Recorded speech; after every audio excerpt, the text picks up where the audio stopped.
Drop it.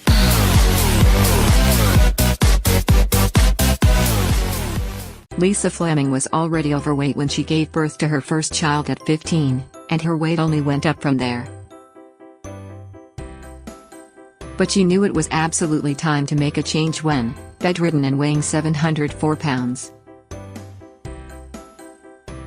she found maggots in the folds of her skin. For the first time in years, Fleming, 49, is going to leave her bed, the same bed where her mom died due to obesity, and make the 6-hour trip to get weight loss surgery. "I'm tired, I'm hungry, and I'm not looking forward to having the paramedics move me out of this bed," Fleming says in this exclusive clip from Wednesday's episode of My 600-Pound Life. "Lord, give me strength." 7 paramedics arrive with multiple emergency vehicles to get Fleming out of her bed, down a ramp and into an ambulance.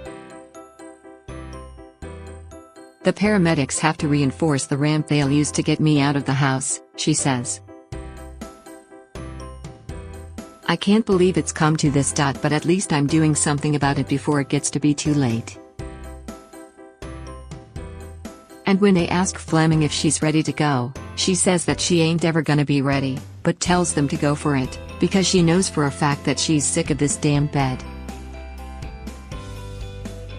Using her bed sheets and a dolly, the paramedics painfully lift Fleming out of her bed. "Oh Lord, please don't let them kill me," she says. My 600-Pound Life airs Wednesdays at 8/7 c.m. TLC.